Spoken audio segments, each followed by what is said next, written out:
ESPN 1700. Control. New ESPN 1700. Control. New ESPN 1700. Control. New ESPN 1700. Live from the Toyota Escondido Action Sports Studio, this is Ricky Johnson, and this is the Action Sports Show.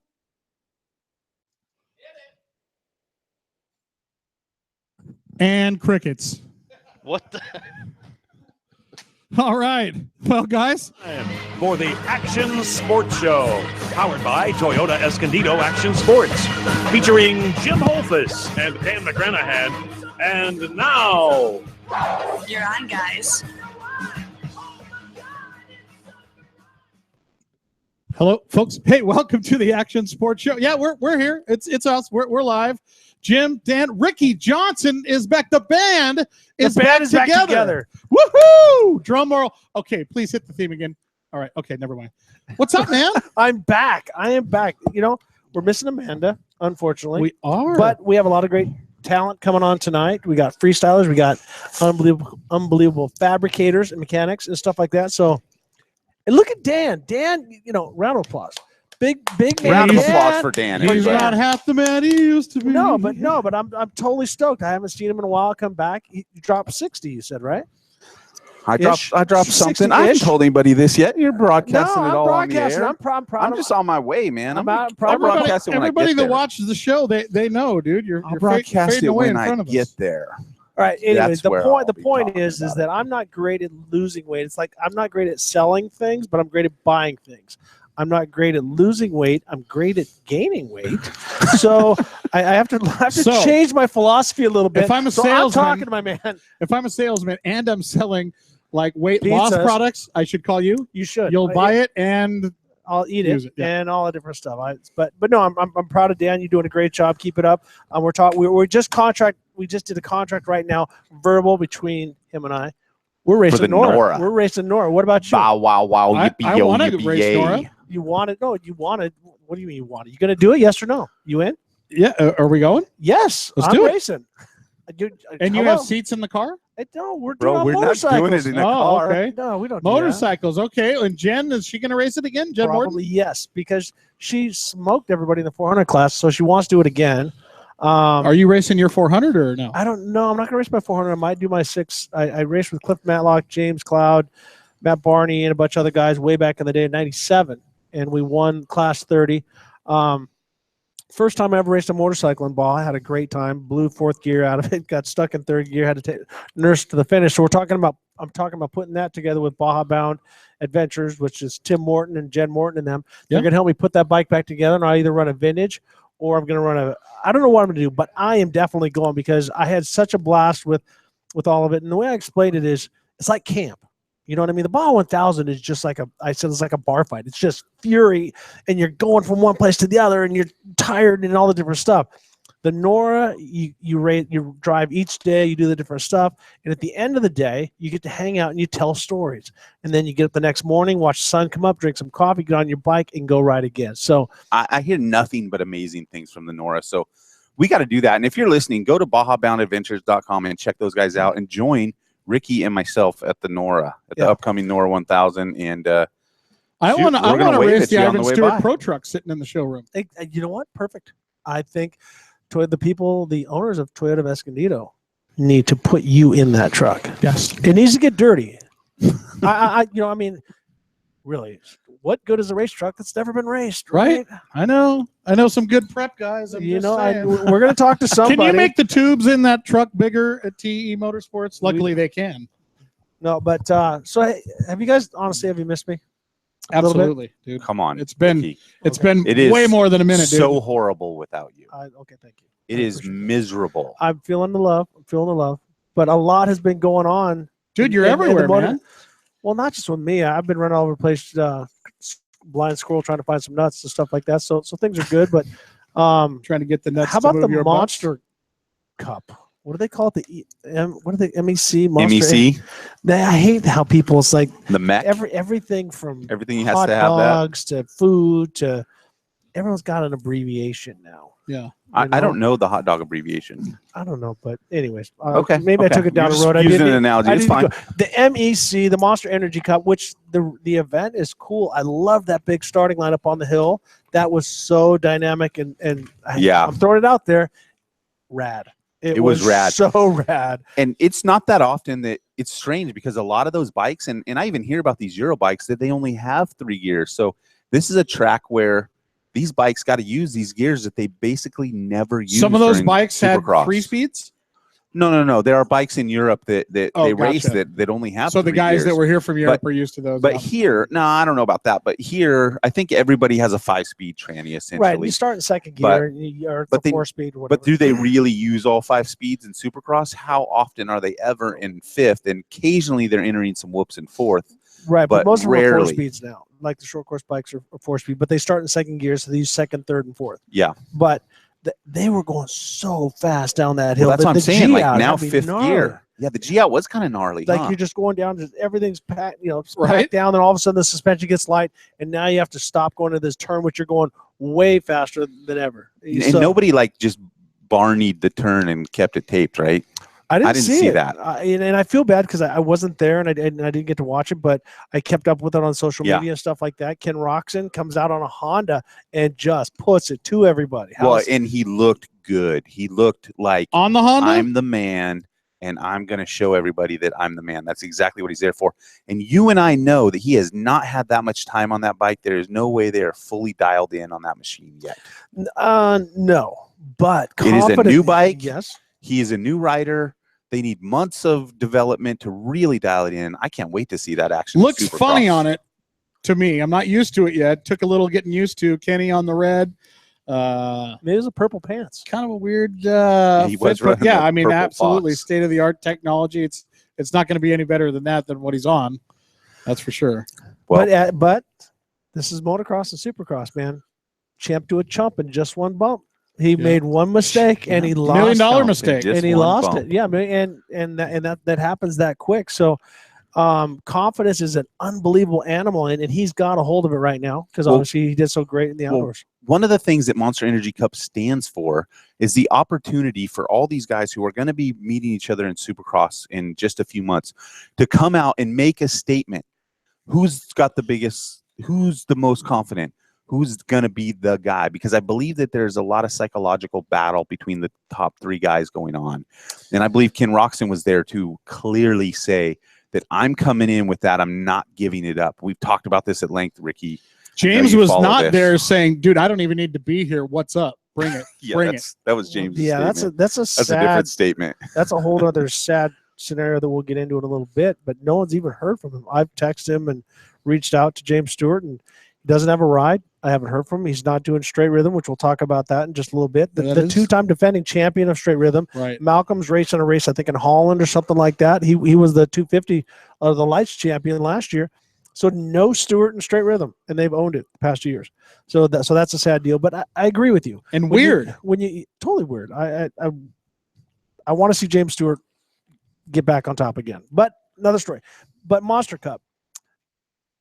You come out, it's a first place where they're going to try next year's bikes because they've already started testing Supercross and doing all the different stuff. So it gives them a chance, even though it's a different track, it's a bigger environment, but they have to learn from it because there was the race that Giuseppe Luongo had over in Europe, which was kind of a motocross.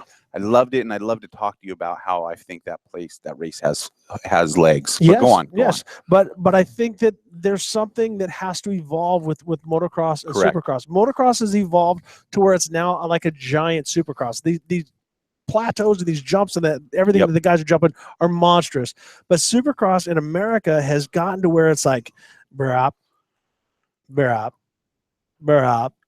At the 450, it's too cookie cutter. There's no hard braking zones. There's no steep burns because they're afraid of somebody getting shot into the stands. So there's legal issues why they don't have that. But I think that we can learn from Monster, the MEC, and I think that we can also learn from the what do they call it? Motocross something. Oh, they called it. Anyways, Super Motocross or whatever it's called. SXM. SXM. And so SMX. Something like that. some of the riders didn't like it because it was too fast and it makes it too hard to pass and stuff like that. But I think that we have to see an evolution of the sport. I think there's a lot of things, which these are my opinions. They need to get rid of hole shot devices. Why have them if everybody has them? Slow them down a little bit and make the guys use a little bit more technique coming off into the first turn. So get rid of the hole shot device. I think you need to go to a starting line similar to what you saw, what you're going to see at straight rhythm. All the same, expanded metal. It's all the same going out to a certain point. So there's no grooming the starting spot. There's no one side is better than the other, and it's consistent all night long. Put it this high above, the roost falls in there, falls down. It's all the same. So little things like that, because too many people, oh, we've done this for years. NASCAR's been around forever, and they switch it right in the middle of the chase. Let's just go, you know what? Race isn't good. We're going to change it next week. Yeah. So do you agree with that?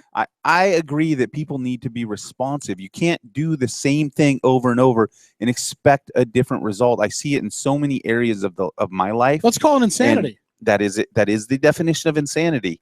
And there are ways to make this thing more exciting. And I love the fact that Giuseppe is messing around with that system. Yep. I really like what Monster Energy Cup has evolved into in the way that it is this blend of high speed, low speed, creative tracks, and different challenges. And so I really hope to see that continue to work its way into things like Supercross. Supercross really needs it, and motocrosses need some attention also, actually. But if they just keep doing the exact same thing, the audience is not going to maintain their excitement level unless there are superstars absolutely driving us in.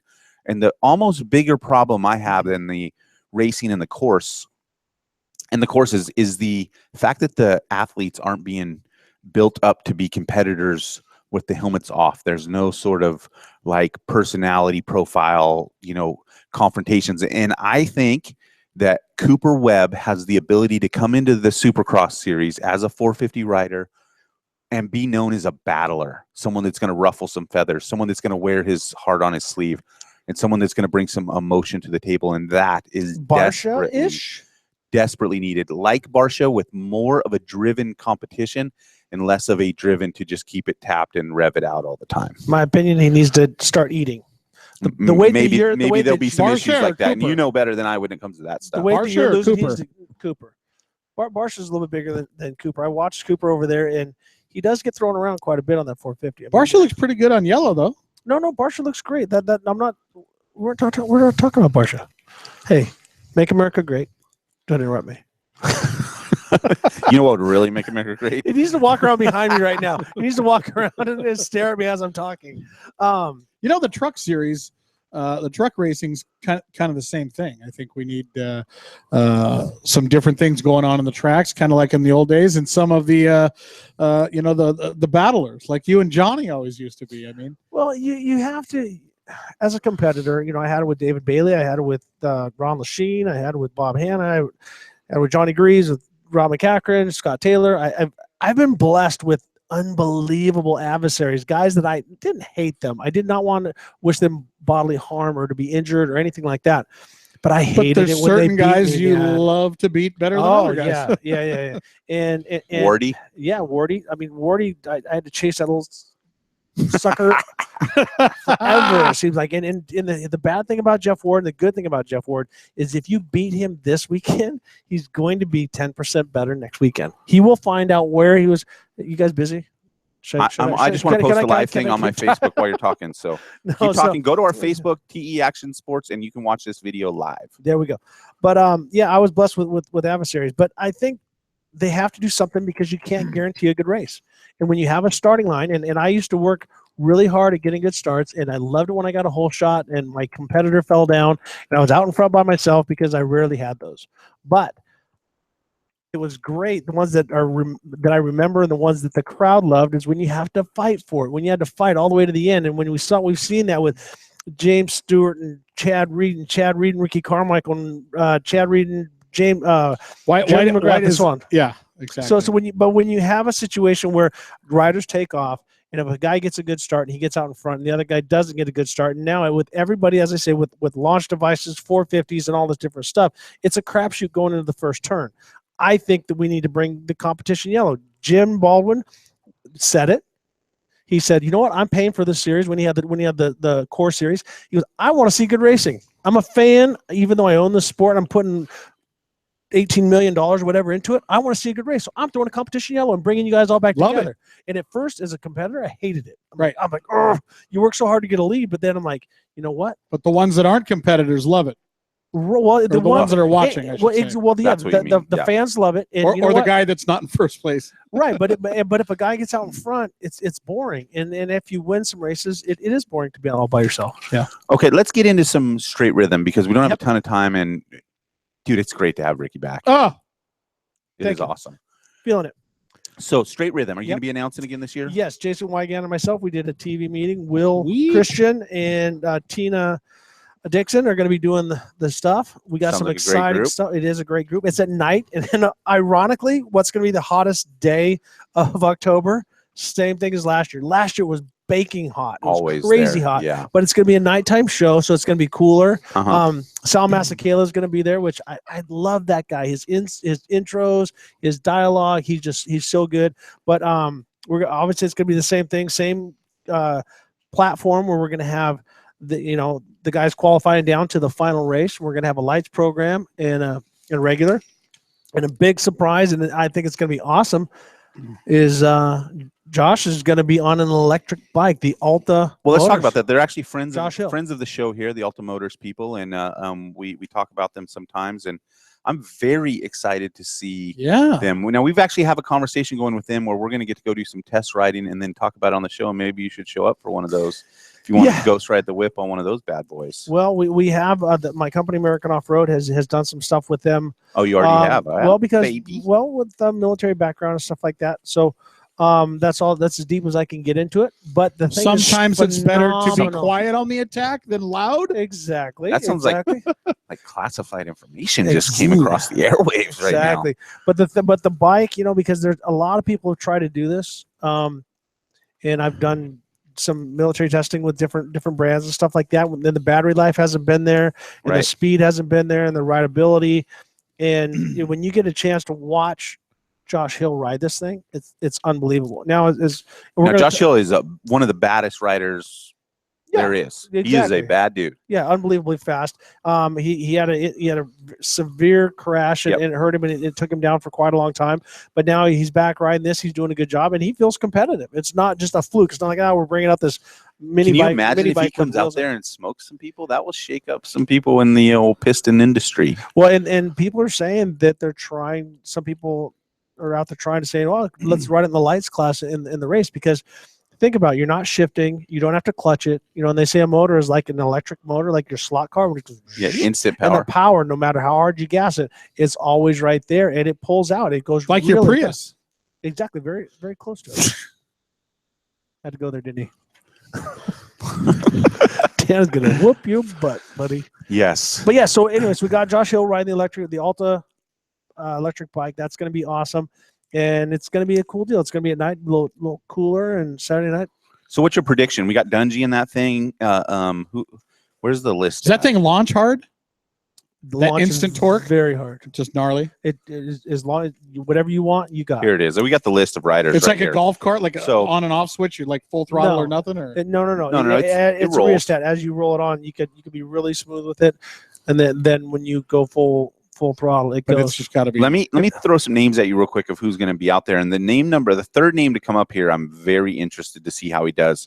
It's Ryan Dungey, Marvin Musquin, Trey Kennard. Trey Kennard on a KTM. Very interested in seeing that. Followed by Josh Hansen, Jeff Alessi, Nico Izzy, Austin Politelli, Darren Durham, Devin Raper, Tevin Tapia, Kyle Chisholm, Nick Schmidt, Vince Fries, Axel Hodges, Dustin Pipes, and Greg Duffy. That's your big bike class. Your lights class is Shane McElrath, Jordan Smith, Mitchell Oldenburg, Dakota Alex, Kareem Fitzgerald, Josh Hill, Colton Eck, Ben LeMay. I actually know that family. They're a great family. Ben LeMay, and our Paula Raceway qualifiers, a guy named John Ames, and Riverfront MX Park is a guy named Dare DeMartle. And then there's a special exhibition race between Ronnie Mack and Trevor Piranha. What's that all about? that's about a bunch of nonsense. So Exactly. we could get into that, but let's get into some racing at this 450 class because we don't have a ton of time. What do you think you're going to see out of Trey Kennard on that bike? I haven't Watch out. I haven't heard any. You know, you can never count Trey out for one. Correct. And he sometimes just blows your mind. He's never afraid to gas it. I mean, that guy, that nobody commits as hard as him. So I think it's all going to be how much has he ridden. I don't know. And that's the unknown. I haven't heard anything. I haven't seen anything. But I think the KTM will work well for his riding style. The steel frame is a little softer when it comes to, rather than the aluminum frame when it comes to the R model. I think it's a little more forgiving when you make mistakes and stuff like that. So I think you're going to see good things out of Trey Kennard. So I was going to say the same thing. That's my dark horse there. What about Josh Hansen? Is he on the dark horse list, or is he? We had him on the show the other day, by the way. Had a blast with him. And you know what I noticed about him? I missed it, and unfortunate mishap with him last year at Straight Rhythm. Hope he kills it this year. What I noticed about him is he is more mature than I've ever seen him ever. I've been around him for a long, long time. Yeah? He had his head screwed on pretty straight. Wow. Is he training? Is he in shape? I mean, he's always been thin. I don't know. I honestly don't know. Well, that's the thing. Because but here's the thing. it's a fair question. Everyone goes, oh, you know, it's 45 seconds or whatever it is to do the run. Okay. Go do intervals. Right. Hold your breath for 45 seconds and then take a 2-minute break. Yeah. And Punch a heavy bag solid for 45 seconds. You know? Just run as fast as you can possibly go with some max squats and stuff like that. It's just 45 seconds. When you miss your run, and that's what I talked to the guys, is some of them said that, 1 run, 2 run, 3 runs, not so big deal because you had time and you could recover. You can cruise back as slow as you want, but once you start racing and qualifying and going, you don't go when you want, you go when they tell you to go. And so I think that you're going to have to be in shape. But Josh Hansen could definitely be a spoiler. If he's in shape, he can make it in the later rounds. Well, his natural skill is going to get him somewhere. No, unless he pulls a heavy pull at in his first bracket. If he pulls Ryan Dungey the first one, that could be troublesome. Or he could be so fast that he takes Dungey out. That's what I'm saying. I wouldn't bet against Hansen in the first 2 rounds. That's a great way to put that because you know, fatigue is not going to play as much of a role as skill and he's got length. He's got length, so he can roll those rollers. He's very good at scrubbing and absorbing things and using his angles. And so when you case a jump and stuff like that, and you got to get your ass way off the seat and not have it buck you, where that's gotten Trey Kennard and some of the shorter guys in the past. He's not going to have that problem. Well, what do you think about you know, a lot of these names on here? I mean, these are obviously the guys that'll be going for it. The Nick Schmidt kid absolutely goes for it. Vince Freeze goes for it.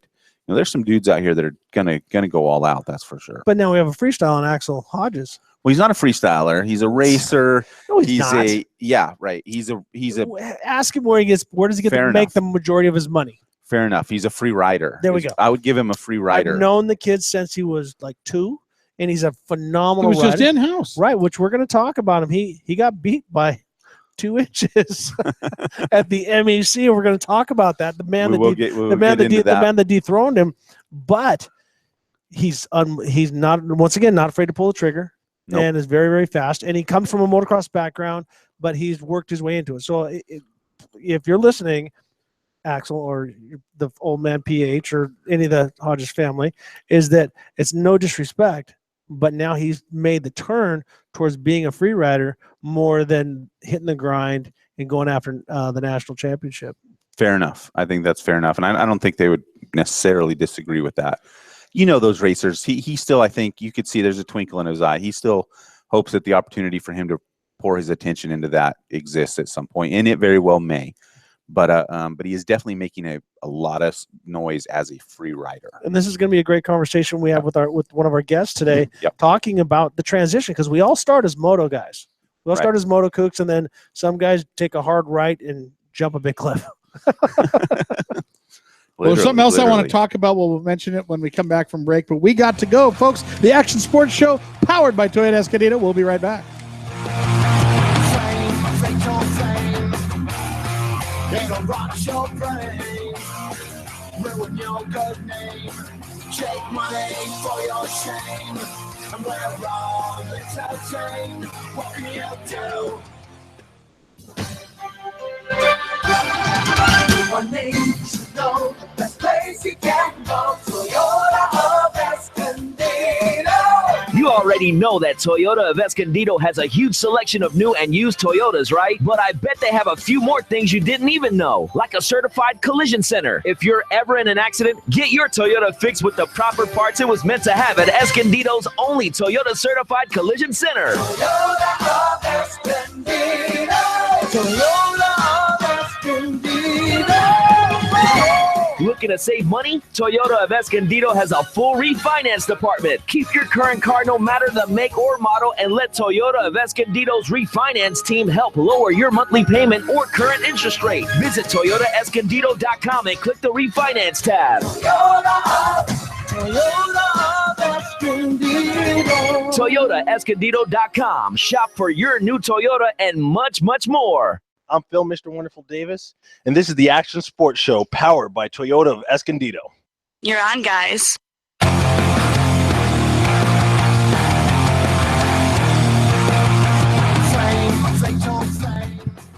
Hey, folks, welcome back to the Action Sports Show powered by Toyota Escondido. Jim Holtis, Dan McGranahan, Ricky Johnson back in-house. The Three Musketeers, if you will. Three Stooges. Or the Stooges, whichever way you want to look at them. I'm Mo. I'm Curly. Mo! I don't know. Larry. But, hey, before we get to our first guest, I want to talk about this event called the Stark Naked. Challenge. Wow. Man, you had me at Stark. Had me at Naked. Right? Had Dan at Challenge. Yeah. You can check it out at starknation.com. Yeah. And basically what we heard is it's a body transformation like game show. And you can win money, you can support, businesses that are coming on. It's very creative.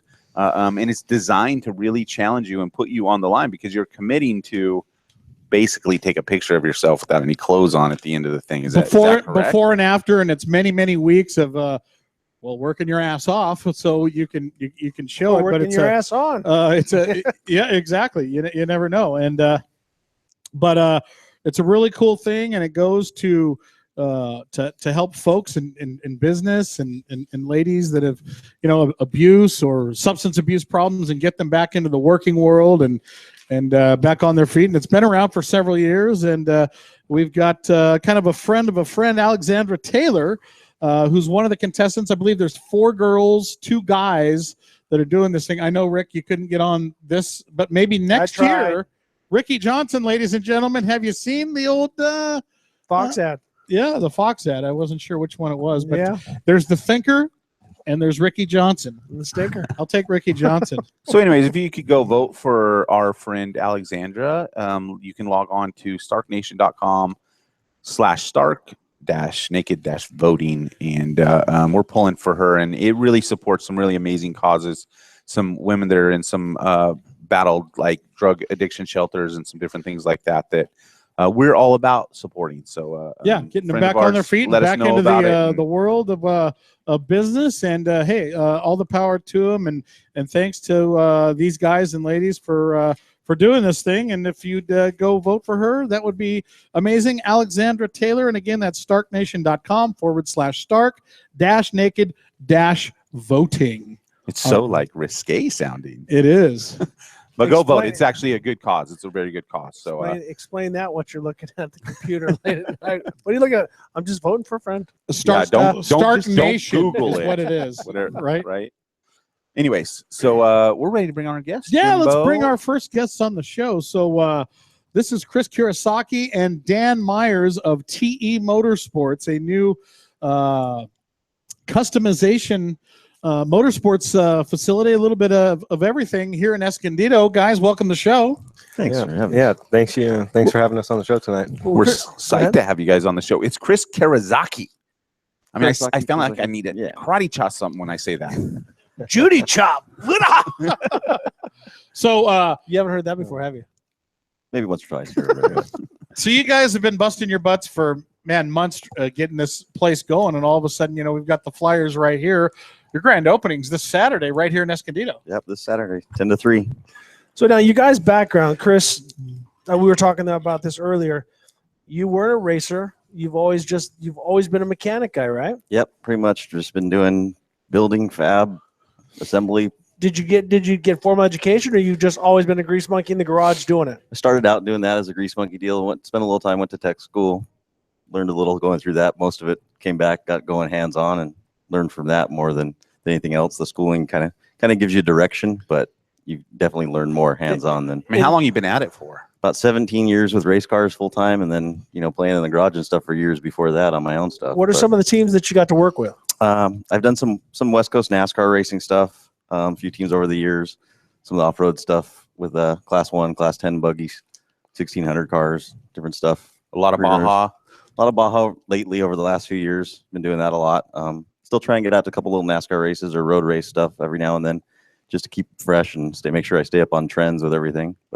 But now, Dan, you came from the other side, though. We talked before the show, and you were saying you started with RC cars, which is cool because my son Luke, he ended up going to the fab school, and he builds cars and races cars and stuff like that. You have to take them apart because you're breaking them all the time. You're running into walls and all the different stuff. So is that where your affection for I don't know you're an RC guy. That's where you started. Dude, bring it, man. I got an arsenal of trucks. Started with a low-seat truck when I was a little kid. My mom would drop me and my brother off at the local RC track, and worked our way up. And there was a lot of competition with me and my brother, and then we started racing. Moved up to jet skis after that, and got the privilege to go to the World Finals. How'd you do there? Did you race Slash, or did you race against Victor? No, I wish I would have raced pro. I raced amateur. The best I did, I got second. I think it was 98 World Finals in slalom, and fourth in super stock. And it's pretty cool. I had a performance jet skis stage 4. That thing was so fast, it about killed me. It blew my shorts off so many times, and I said it was on accident. But the thing would go so fast, he threw him off and launch out of the hole, and then you get all squirrely, and then you fall off, and you don't let go. The next thing you know, your shorts are gone. You don't realize you get back up.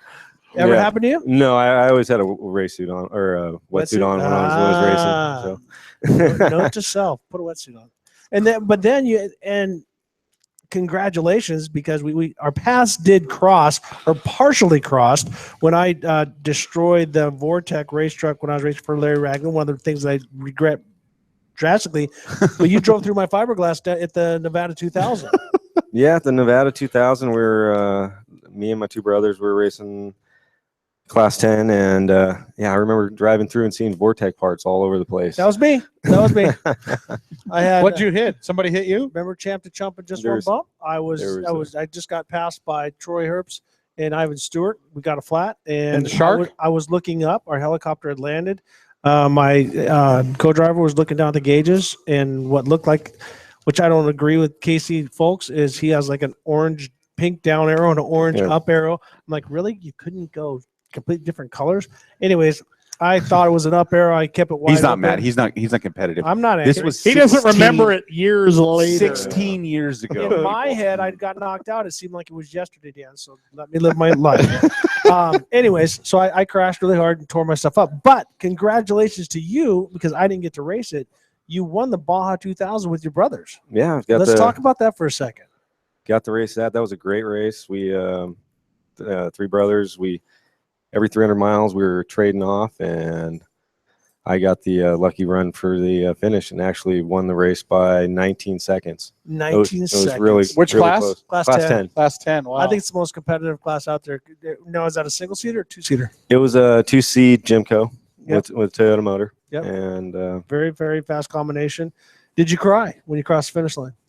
I didn't know if we won yet, because it was so close. The other guys that were in front of us were popping open the champagne and celebrating. Oh, they finished in front of you, and you. Yeah. So did you say, hey, can you pass me my bottle? I got to take it from you. It's actually mine. Andrew actually walked up to them. And he's like, hey, I got another racer coming in right now, hot. He's like, you guys better move out of the way. And I came in and just sliding in and everything right to the finish. Oh, did you come in like a boss? Oh yeah. Oh, 19 seconds. You got it right. Did you know it was super close? Out, grabs the champagne. did you know it was that close? I knew it was close. I knew we had to stay within. It was like 3 minutes of the other car. It was Don Hatch's car, and we were right there. And what was the exact mileage on that? It was like 1,750 miles. It was like 2,000 kilometers. Right. They just zigzag back and Zigzag forth. Longest ever? That's the longest one ever, for yeah. sure. Yeah. And I mean, imagine that. How long did it take you?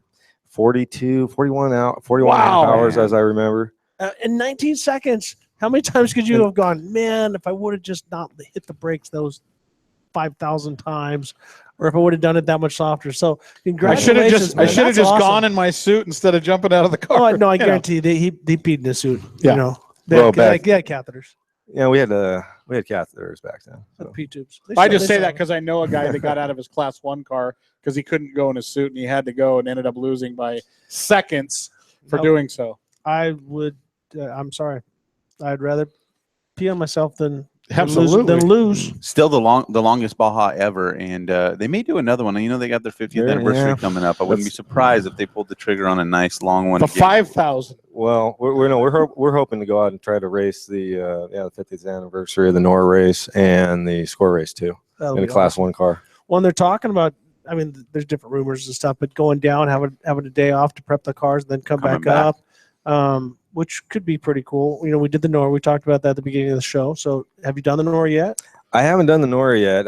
I've watched a lot and seen it on Race Desert and everything, but I haven't had a chance to do it yet. Completely different animal because I think the coolest thing about racing Baja is pre-running. Mm-hmm. To be honest with you, you go down there with your buddies. It's total guy stuff. You're getting stuck in silt and who cares you stink and you just go. Obviously it's not as harsh as Billy's talking the motorhome, but it's guy stuff, right? Yeah. We get to talk and have a good time. Anyways, but you go down to NORA, there's no pre-running. So when I was fortunate enough to be the first bike, fall on a GPS track with no track. I mean, there was someone that laid a track out with a stock Toyota pickup truck, and I was like, am I lost? I had to keep just going back to my GPS. So the courses aren't beat up like the 1,000 or the 500, and that's what I hate about. Not hate. That's what I don't like, that the courses are so chewed up by the time we race them, especially up towards Ensenada where people don't want to leave. And the big pre-runners and stuff, which are awesome. I'm not just saying because I'm jealous and I don't have one, but they tear up the course, and then the silt beds get deeper and the rocks come up and all different stuff. But NORA, it's like there are a couple silt beds and things like that, but you'll love the challenge of reading off a track. And the NORA race is 4 days, right? 4 days. Yeah, 4 days. Yeah, it's like the Nevada 2000. That was 6 days. That was almost like too long. I remember by the time we got to like the 6th day, it was we were done. We were like running out of air filters, and that's why I destroyed the truck. The whole team was pretty tired. I don't think Larry wanted to race anymore, so he said, "Just go tear up the truck." And I said, "Okay, I'll do that." And I did. Now, Dan, you own and drive the famed General Lee Class 1 car. Yeah, bring it back, man.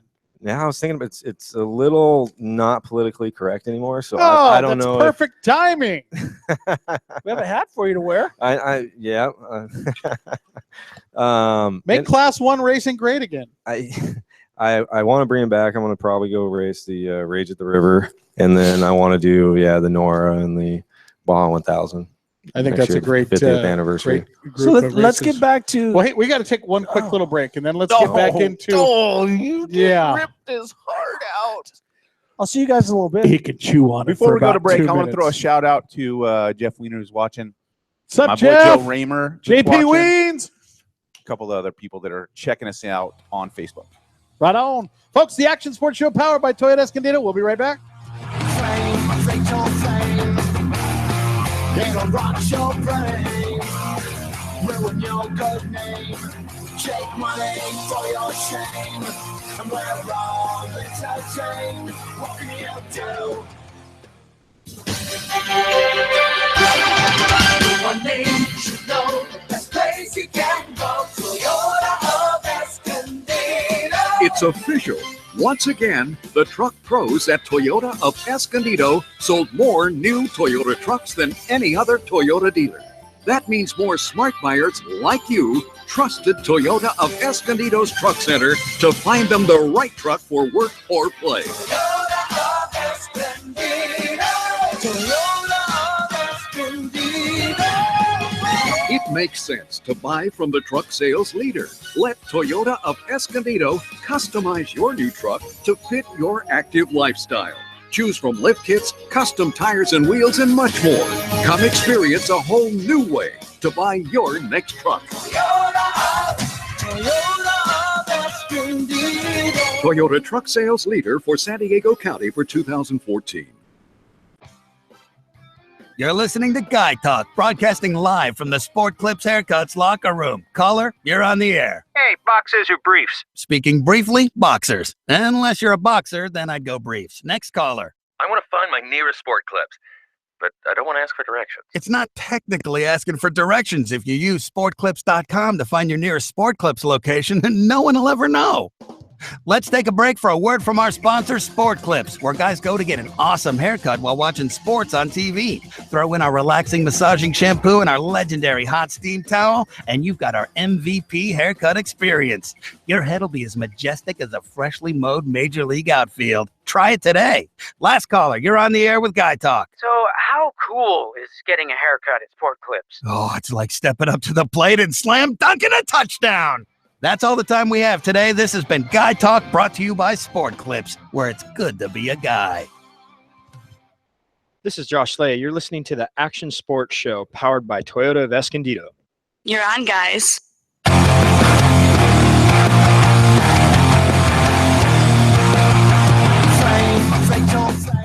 Folks, welcome back to the Action Sports Show, powered by Toyota Escondido Action Sports. If you're just joining us, you're on the website. Hey, follow our social media at TE Action Sports. That's at TE Action Sports, and keep on top of anything and everything that we're doing. We're at the Big Boys Toy Show this last weekend in San Diego. Hopefully some of you made it down there. It was a really cool event. And hey, while you're there, you can subscribe to the podcast so you don't have to miss any of our shows each and every week. Jim Holtis, Dan McGranahan, Ricky Johnson back with us here. Ricky Johnson On the helm. And we're joined by TE Motorsports, Chris Kirazaki, and Dan Myers. Guys, welcome back. Thank you, guys. So yeah, we're just getting ready to. You're going to have the big kickoff party here. Are you officially open for business now, or does it start Saturday? That's when the big open house is. We're open for business now, but the big party, the big full unveiling for everybody will be this Saturday deal. But we're doing little stuff here and there for customers. And I got to tell you, been by and stopping by every few weeks to see the progression from the very first time seeing it as the empty box. Wow, has it come a long way? Amazing. It has changed a bunch. It was a pretty big empty building when we moved in there. Yeah. We filled it up pretty quick with stuff, with equipment and tools and cars. And yeah, I mean, you guys are what, a 10,000 square foot building over there? Yeah, just over 10,000 square feet. Man. So now when it comes to this kind of stuff, so for the listener, if they want to, let's just say, put some wheels and tires on their car, can they get it at your place? Yeah. So, or if I want to bring down my 1970 Ford pickup truck and I want to put a 4-link in the back and put new arms on it and different brakes and all the different stuff and cage and radio and the whole, you guys do from ground up. We can go from ground up, build stuff. We're fully equipped fab shop with benders and welders and sheet metal working tools and mills and lathes and all that fun stuff to make stuff. So yeah, we just got a chassis dyno in there, and we're getting that all set up so we'll tune motors, and I mean we're going to be your one-stop shop. And you're not brand specific. You want to bring anything down there from a Subaru to a hot rod to drift cars to off-road trucks to whatever it is. You guys got somebody that knows something about it, right? Yep, we can get pretty much any vehicle done. We've been doing it. Got enough people there that have been in the business long enough to have some knowledge across the whole board with it for different vehicles. So if and once again for the viewers and myself as well, I got, let's say I want to build a Ranger, pre-runner, with the I-beam front end and stuff like that. Where are you guys going to pull from to build what I want? And how does this process happen? Let's start with Chris. As far as like vendor wise or I'm coming to you and I got an old pickup truck and I want to make this thing a pre-runner, the badass thing, and I got a budget of $20,000. That's the first part of it, is figuring out where the budget's going to be. And then like with our off-road racing, with Dan's history and stuff on it and the years of the family racing that way and pre-runners and desert stuff, we have a pretty good idea of where to go with the build fitting into the budget, how far we can take that truck. safety wise, cage, and the important parts of it to keep you safe, as well as building all the travel into the vehicle to make it survive out in the desert. And so when it comes to shocks and stuff like that, if I want Fox or King or Bilstein or something else, you guys, we're open to all the vendors. I mean, we specialize with Fox and with King on the vehicles most of the time, but we can go outside and have resources to get us anything that you want to run if you're looking for a brand specific. And component. also you're doing car prep. So Dan, talk about that. If I go out and buy a 10 car and I want to run the Best in the Desert series and stuff like that, can I keep my car at your place, or does it go there for a prep and then I take it home? How ideally, what's a perfect scenario, or is there a perfect scenario? No, you can keep it there at our place. Yeah, you can bring it on in. We can do the full prep on the car. Some of the parts and stuff, I mean, depending, like transmission gets sent out to Ford, right, and shocks get sent back to King. But we do the full prep in-house, and you pick it up race ready to go racing, and we'll have the thing dynoed ready to go. Now, do you guys have anybody on the books yet? I know you shop's just opening. I know that you've done stuff with the people, the race teams at Toyota of Escondido and that in the past. But do you have anybody coming in right now or ready to prep? We have a 10 car right now that we're prepping for the 1,000. That'll be down at the Baja 1000 this year for Coast Aluminum. Okay. Alumacraft 10 car. JJ's car, and he does pretty good. So I think it's going to do really good down there at the 1,000. We swung in there the other day, and you were doing you were throwing a cage in a sick drift car that had like pipes sticking out the hood, turbos. That thing looked like somebody drew it up with like a little Mad Max car there. Yeah, that thing was bad. What was that? That was a little last minute deal for a shop down the street that we do some work with. They were taking it out for ASB or All Star Bash, the drift event last weekend, and they needed to have a cage in it for the safety side of going out there. So it was a RX-7, last generation RX-7 with a full wide body kit and oversized wheels, LS motor, twin turbo. Well, the other pretty cool little car, but twin turbo V8 Mazda with a vet motor in that thing, getting it right there, baby, and the pipe sticking straight out the hood, straight dumps out of the hood on ethanol. It's an eye burner to hang out next to for sure. So the address, the best way off of Highway 15 to get to your shop, what's the best way? We're kind of back behind the auto dealers over there off the 15, so off of Valley Parkway, and then kind of looping around through the back way by the dealerships is probably the easiest way to get to the new shop. So on the east side, like if you know where the industrial area is off of Andreasen, it's by all those. We're right by the auto parkway. We're just behind the dealerships on the west side of the dealership there, on the west side of the freeway, straight up on the west side. So you can check them out at social media, TE Motorsports 1, and you can get the address. You can get in touch with the boys, send them a message, let them know what you got in mind. They'll be responsive to you. Now, one of the reasons that we're connecting is that Toyota Escondido is actually sending their cars to you to get prepped because of the relationship that they have with you guys. And so you guys have been dropping off some sick brand new cars. You guys have been dialing in here. Sick he's dropped. Yeah, we're building a lot of super sick. We're building a lot of new vehicles for Toyota. We built a new 8.6 and a couple a Camry and some Priuses and trucks, Tundras and Tacomas, 4Runners. You get to take the 86. You get to kind of go like, okay, well, we better give this thing, put it through its paces real quick. We may take them out for a little run here or there. Just to make sure everything's functioning correctly. Purely to make sure it's properly. And you guys have been prepping the Toyota Escondido road racing Scion that's supercharged and we've been getting that one ready for the TRD Cup stuff and keeping that race ready in between. Did the full build on it, took it from basically a stock FRS into a coilover suspension, supercharged engine, E80 running on E85, full build car now. So nice. And you have a couple actually vehicles, that one in particular, on display there in the shop as well. Man, there was a lowrider when I came there the other day. You guys are working on hydraulics? We do a little bit of everything. A little bit of everything. A little three-wheel motion. Yeah. Yeah, we need to do a video with Ricky Johnson where he rolls up, straight gangster, dripping dreads. Hey, dreads. No, I don't have enough hair to do dreads. That may take a while. That's gonna be a while. We'll wig that thing, but listen, he rolls up, dripping dreads. Maybe we can arrange that one coming in here one night before the show. We'll pull into the dealership that way in full three-wheel hanging out. I'm ready. I gotta say, it was a good day. Yeah. I like the way you think. No, that's cool. So, but a little bit of all these examples are going to be on display this weekend. What you got? You got some celebrities coming out there. Supercross racer Dean Wilson, TJ Flores, Zach McGillray, drifter, and they're going to have their rigs on display out there, and food and giveaways and Raffles, all kinds of cool giveaways, stuff. All kinds of fun stuff. Lots of out there. vendors: Fox Racing Shock, Torco Oils, Jimco, Camberg Motorsports Safety Gear, Baja Designs, Myers Girls Racing, Mission Automotive Equipment, King, Shocks, Aluma Craft, Off Road Warehouse, Method Wheels, CarTech, and Max Parts Shop. Yes. Yeah. Right? Yep. No, it's Right? it's going to be a great, That's our vendor. great open house. And what time does it go from? 10 to 3. 10 to 3 on Saturday. This Saturday. Yeah, nice. All right, be So there. so you got time to go there, then head to Straight Rhythm. You got time for both. You got time for both this weekend. It's Nice. not during the day. Yeah, come by for lunch. Check out some of our I like it. check out some of our rigs. It's going to be really cool. I might need the RJ back entrance, wink wink pass for some straight rhythm action. So now he's going to hit me on air for free passes. I think so now I'm I'm obligated. Wait, are you going to chime in on this? No, I was just saying I'm going to bring Cruella out there, my hot rod that they've helped me out with a bunch of stuff on too, and it's going to So be you out there don't on need display. tickets for Straight Rhythm. No, I don't. Really? Not asking you for anything other than your friendship, Rick. All right.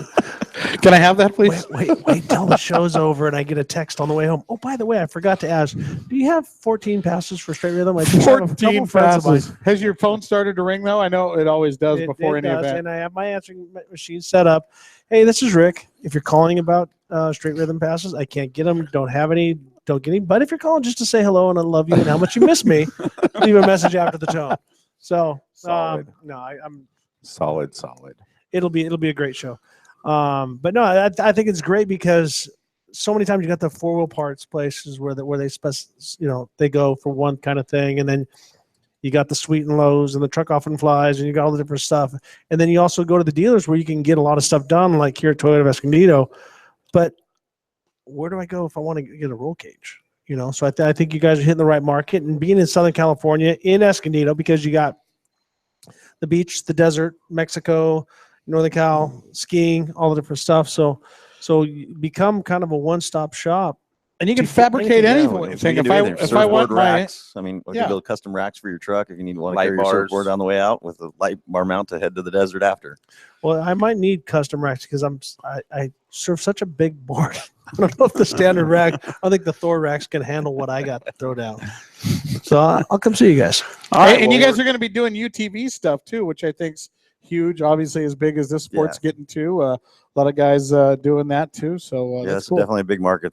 There's a lot of people that are buying them and playing with them and taking them out to the desert. So there's a ton of. So you guys are working with some different cage companies, ARM companies, and stuff like that. Plus building your own stuff. If somebody wants something custom, a little bit taller cage, a little bit this or that. So definitely, I'm coming to TE Motorsports to check you guys out. Come on, man. Yep. Thanks. So, guys, what's the social media again? What's the best place to get a hold? What's the Facebook page? It's TE Motorsports 1. TE Motorsports 1. You can get them on Instagram, Twitter, and Facebook. And like I said, send them a message. The boys are super cool over there, and they're excited to go to work for you guys. So also temotorsports.com. So don't once you search nowadays on Google, you put in TE Motorsports, it'll come up and give you some suggestions. But if you want to be official and actually type the .com, which I don't know if anyone does that anymore, they just get close enough and Google suggested. But yeah, TE Motorsports. Awesome. Google's pretty good on its suggestions. A little too good, if you ask me. That's sometimes. right. It knows you too well. Guys, thanks for coming out and chatting with us, and look forward to joining you out there for the celebration and checking out the new place. Right. Saturday, see you folks. Well, hey, we are at the halfway point already here on the Action Sports Show, so a lot more to go. Jarryd McNeil is going to join us here when we come back. Don't go anywhere. The Action Sports Show, powered by Toyota Escondido.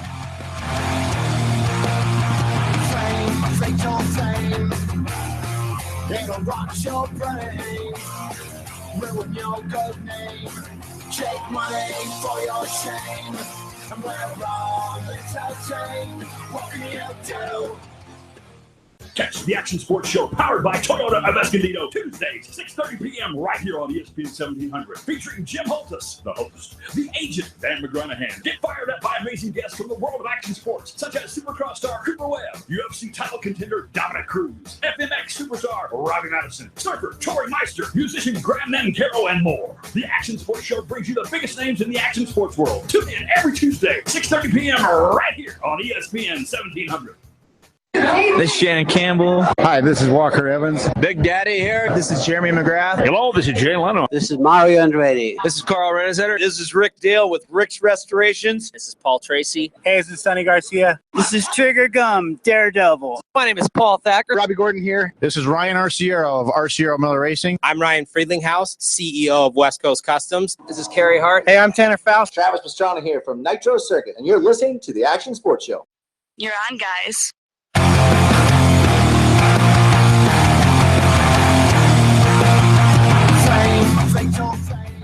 Welcome back, folks. Dan, take it away. I got him. The Action Sports Show powered by Toyota Escondido. Jim, Dan, Ricky Johnson. Ricky Johnson, the bad boy. And, man, we're pumped, and we've got our next great guest here, Dan O. All right, this next guest is a longtime friend of mine. He is an absolute baller on a dirt bike. This guy can turn it every which way but loose. I mean, he absolutely can maneuver a bike at the highest level of, bike maneuverability in the world today. He is an incredibly talented rider. He's a down-to-earth guy. He's from Australia, and his name is Jarryd McNeil. Welcome to the Action Sports Show. Thanks for having me, guys. I'm excited to be here. What's up? Stoked you're here, man. Thank you. It was great. A few years back, quite a while back, when you first came over here from Australia. So I was doing a military school out at Paula, and the first person I met was your dad. He came over and he says, "Hey, you Rick Johnson?" And why? What do you want? Like, you mad at me? Who are you with? And how should I know you? But no, it was great because I've had a chance to watch from afar. Watch you were. For one, you've grown a little bit. You're not a lot bigger than you were. But, you know what I mean? Because you're not a big guy. But you were just – it was awesome to watch you because you were this young Australian kid chasing a dream in America. In Southern California, jumping into the foam pit out there. Was that Renner's foam pit? Yeah, Renner's, yep. Training out there. And so how did this come about? So we talked at different people, we talked to the guys earlier. Some of the guys started as mechanics, some guys started as racers and this and that. When you were in Australia, when did you get on a bike? What was the attraction? Was your dad into it, family or friends, or what was it? Yeah, no, it was just we grew up on a dairy farm. So we had 600 acres to play on growing up as kids. So I have 2 brothers and a sister, and it's kind of one of those things, like as a farm kid, you kind of grow up riding quads or ag bikes or PW50s, all those kind of things. So, yeah, I guess I jumped on a bike at 2.5 years old. It wasn't one of those things that Dad did. My uncle was a racer back in the day, but it wasn't really an influence he brought over to us. It was just one of those things, like I have an older brother and his friends and that, enjoying bikes and that. Yeah, it kind of took a toll on us younger kids, and next thing you know, we were going to races every weekend and building tracks on the farm. And so you started out as a moto kid. So yep. you were he actually got pretty far. Yeah, made it pretty far as a racer. Actually, made it a top Australian racer. Actually, won a Australian championship at 16 years old and raced professionally for 2 years for Supercross and motocross at home. So, yeah. Is that the one Chad's involved with? Yeah, he was. He was competing at that time. He wasn't. We had Super X, which was what Chad was involved with. Mike Pora, the owner of Nitro Circus, and those two collabed together to put on a series. It ran for about 3 years. I think it was 2008, 2009, 2010, and I spent 2 years, 08 and 09, racing that. But that kind of folded. So. Yeah. Well, let's talk about Chad for a moment because he's, there was Stephen Gall and Dak and, there's a bunch of other guys that have come from there. But Chad set the bar, as far as Australian motocross and supercross racers and stuff like that. How does Australians fancy motocross and supercross? Like in America, you can see the difference. Obviously, it's not football, and obviously you got Australian rules football and stuff like that. But how is it an everyday? Does everyone know who Chad Chad Reed is in Australia. Yeah, I mean the population of Australia is what 23 million, so it's a pretty small population, and a lot of people have heard or know of Chad Reed. He's like one of those, in the action sports industry, he's a very big name. And so is he a national treasure over there? He's pretty close. He's pretty He'd close. be close. We've got some Olympic ones, but I mean that's just Olympic sports. What about like Mick Fanning? How's he compared to Mick Fanning? I mean, in my books, I like Chad better, but okay. Yeah. So, I mean, is the sport pretty popular there? Yeah, definitely. Well, I did one. I don't even think you were born yet. 1983. Went to, I think we talked about it. Went to the Fremantle Stadium. In Perth. Yep. Longest ass flight ever. It was right when the little backstory. No, that motor fell off the DC-10 in Chicago. So everything with motors on the wings, 747s, DC-10s, everything landed. So I had to take a 727 to Hawaii, to New Zealand. And then I got to New Zealand. I thought, oh man, it's going to be like a New York. We're just across the street. Yeah, 6 more hours, man. It's man, it's from Auckland to just to the East Coast. to the west. Yeah, to the West Coast. Yeah, then you had to go to the West Coast when you got to Australia. Exactly. So it was like forever, and I had like 3 90-minute tapes, and I could tell you every word on every song. But anyway, so I went there, and John Fenton was the promoter at the time, and it was great because I got to, like I said, I'd known Stephen Gall, who's done, he was the guy. My first ever motocross coach. Yeah. And Golly's a sharp guy, very, still doing a lot of great stuff today. Yep. And Supercross, it was kind of cool. Marty Motes was down there. Jimmy Ellis was down there. There's a bunch of motocross legends from America were living in Australia. Greg Toyama was a guy that I grew up racing with, and he built mini bikes and stuff like that. Yep. So it was kind of cool how they went down there and they fell in love with it. And for me, it was like going back to California in the 60s. It was just it had that tiny bit behind. A tiny bit behind, but at the right time, man, because you would go Perth, Fremantle, Outback. I mean, there was no transition. It was like you crossed the street and there was like snakes and kangaroos, and it was crazy. Yeah. But obviously it's evolved now. The suburbs have encroached into the Outback and stuff like that, but it was a different feel. I loved it. Something I noticed growing up as a kid, I think too, like when we dreamed of motocross and we watched America and all looked up to it, and that's kind of where we wanted to be. But it's strange, like looking at nowadays, like we're not actually that far behind back home. No. I noticed like manufacturers now, I've seen, Yamaha and manufacturers like that actually releasing bikes in Australia before the United States. Same with gear companies. I've seen riders at home get gear, through Thor basically before I would get them. And you think, the United States would be leading the way as far as releasing gear, but it's kind of strange how they're not, we used to wait like 2-3 months after they'd release it in the US, but now it's on time. Like it's the same time that you're releasing it here, or if not before, they're releasing it there. So it's crazy. Yeah, exactly. That's something I can think of, right? No, truth be known, man. They just throw it out of the plane as they go over Australia on the way here. But it is. I know that it's a different time. Yeah. But back then, I mean, I fell in love with it because even though I was only 18 at the time, it made me feel like I was a 10-year-old. Because back then, I would ride from my house, ride down the streets. It was very cool, very chill, and go out in the woods and ride and stuff like that. Yep. And when I went there when I was 18, it was like, wow, this is cool. It's like it took a step back to the coolness what I like. Yep, definitely. Now, let's talk about your transition from moto guy. Obviously, I had a choice between doing flat track or motocross, and I like jumping, so I chose motocross. Yeah, I like getting air and clearing obstacles and stuff like that. So I know every moto kid goes out there and does cliff climbs and stuff like that. But how do you go from winning the Australian Championship to being one of the premier Australian freestylers?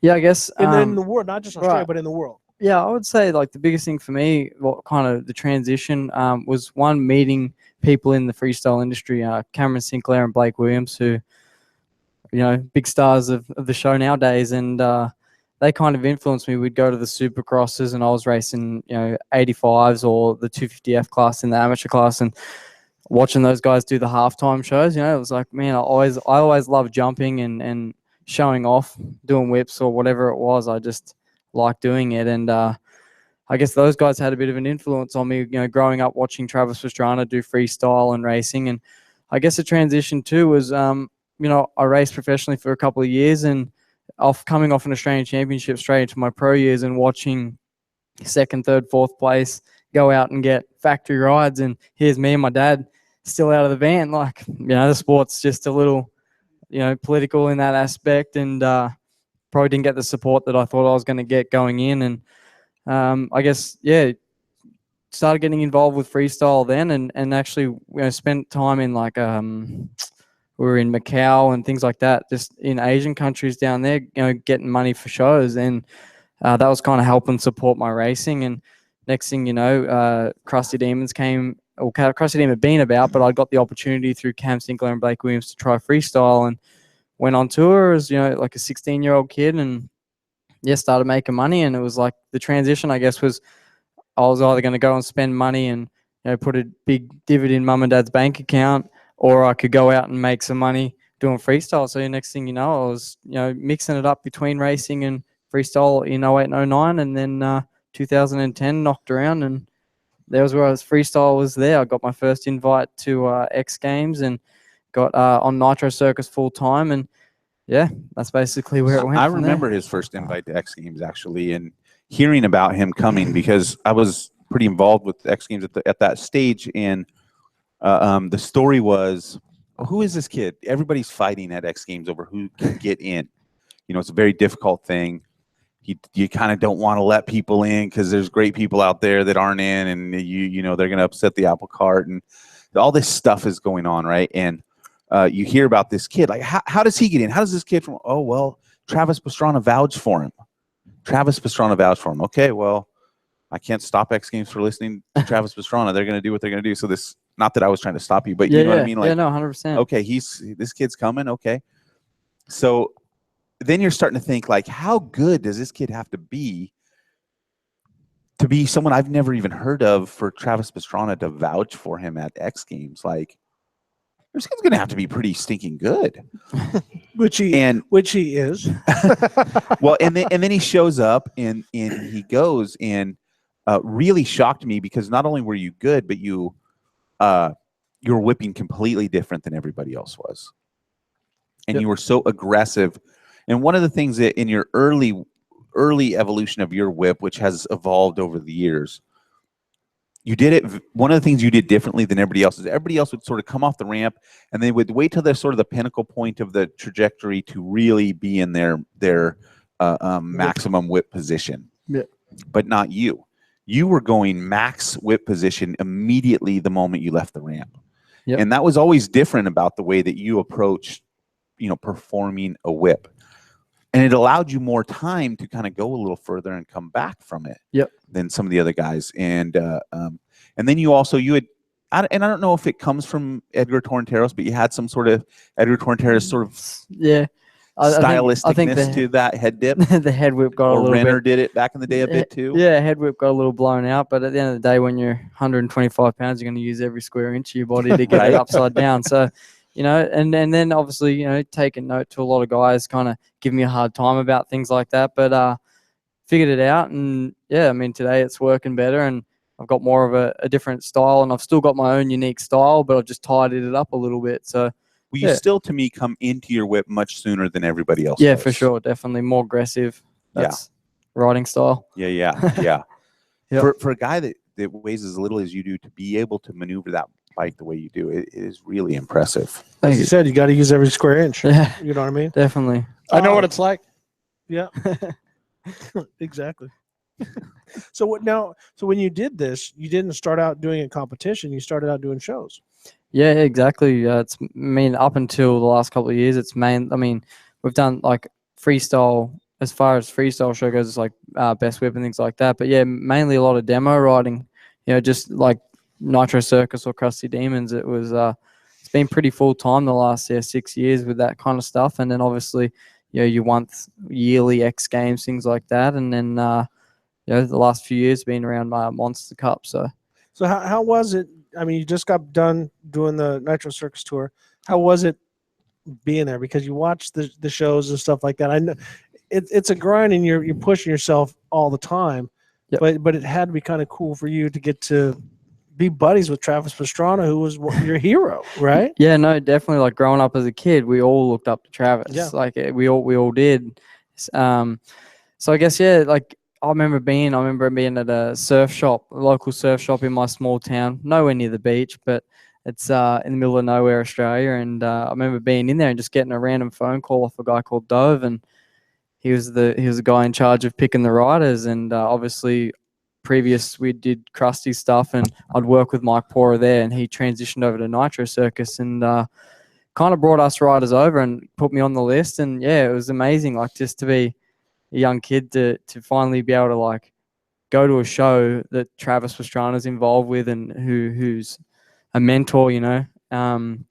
It was amazing. It was kind of like I can just picture the day now, just getting that call to be able, you know, to go ride with Travis Pastrana and the Nitro Circus crew. Yeah. It was mind blowing, you know, that I couldn't think of anything better at that age, you know, just to be able to be taken under a wing by such a big person. So and give us a Dove list is a good friend of actually the shows and been on the show, and certainly a good friend of mine. I just want to throw one thing at you because we got this comment on our Facebook from a guy who was is a powerhouse guy in the television world and was at one time one of the top guys in the ESPN X Games division. Paul's boss's boss type guy. And his name is Rick Alessandri, and he is an amazing guy, and he's watching the show. And if you remember up, Rick, I'm sure you do. Yeah. You guys probably look eye to eye. He's a great guy, and he's missed at X Games, but he's on to bigger things in his life. But he just posted a comment about seeing you in Australia, actually, prior to X Games, and Travis Pastrana saying to him, keep an eye on this kid right here. Yep. Yeah, he came to Australia actually, and he was coming back, I think, from Asian X Games, I think it was. Maybe. Yeah, and he called in. It was like a month and a half prior to X Games, and he called in, and Travis, that's where it kind of all started, just like, you know, keep an eye on this kid, and, you know, just going around talking, and yeah, made it all happen. I remember it was like, I think it was like 2.5 weeks, 3 weeks before X Games. Travis called and he said, yeah, you're in, you've got the spot. So man, like, what a great boost to your confidence. Yeah, and definitely. And now you're with this guy who's pushing the limits all the time, changing the game all the time. Man, it's just got to be super.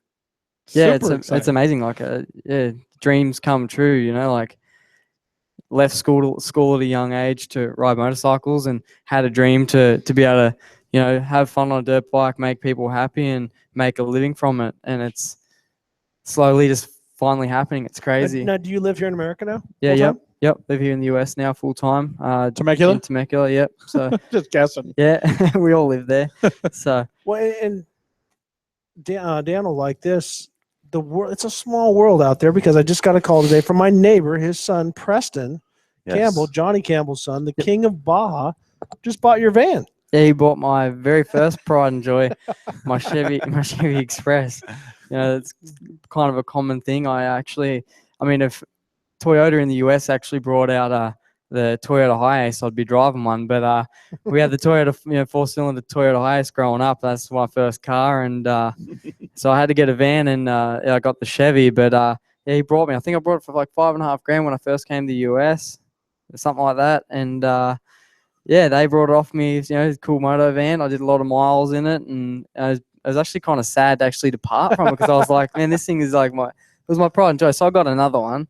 Right. Yeah. But it's gone to a good home. And the cool thing about that is when Johnny, I was racing for Factory Honda, and then Johnny came onto the scene, and he was stoked because he got my last box van. Yeah. So kind of a cool parallel story. And so he might still be using it. He might, because he goes, I go, how do you know it's mine? He goes, because you engraved your name on the door. Because I was bored. They were doing motor changes one time, and so I had one of the grinders, and I was over there on the aluminum Garmin door, and I did my signature across there, and it was still on there. I sold Johnny a van too. No, I'm just kidding. A Tundra. But there you go. Hey, that's cool. Jeff Wiener wants to know how your mountain biking skills are coming along, brother. Oh, hopefully this Sunday. I was thinking about going up to Big Bear and hanging out with Mike Metzger up there and doing some downhill. So that'd be fun, huh? That'd be sick. It probably catch the end of the season, but right. Yeah. Right. Yeah, no. So let's talk about Temecula a little bit. You've got your own compound that you've put together finally, and this guy's had to like ride at other people's places, which has been great, but not always perfect. And you're always looking for sort of different places to ride. Now you have your own. Wow. Awesome. Yeah. So I was lucky enough when I first came to the US to have a good sponsor behind me to be able to let me use a truck and things like that, to be able to drive from Orange County all the way down to Parla Raceway, and Parla was thankful enough to let me go there and practice and train. And I guess now years later, it's like you're driving hours and hour and a half to go train and that, and it takes a toll. And you're sitting on the 91 freeway bumper to bumper, doesn't really motivate you to ride when you used to drive. I remember that you would drive every day practically. Yeah, every day to Parla was an hour and a half. Yeah, I remember. but you went against the grain though. Yeah, but that's it. Like, I mean, and if you timed it right, you were pretty good. But as I used to do it, you go out, you go east in the morning, Yep. you go west in the night. It's not so bad. Yeah, it's not so bad. But then the thing is, freestyles, their schedules are all up, up in the air. We'll do a morning ride, then morning ride turns into an afternoon ride. Schedule's just blown out of proportion. So I guess finally getting my own place now. It's been a hard work, and lots of time. My girlfriend Bree, lots of book time as well, trying to get things right. But finally this year I brought 10 acres, about 25 minutes out of Temecula, and after X Games, we said if I got 2 gold medals, I'd buy a skid steer. So that was one of the first things we brought for the house. And next thing you know, we're just pushing dirt and trying to make a place to ride. And couches can wait. You get the tractors out there first. You know.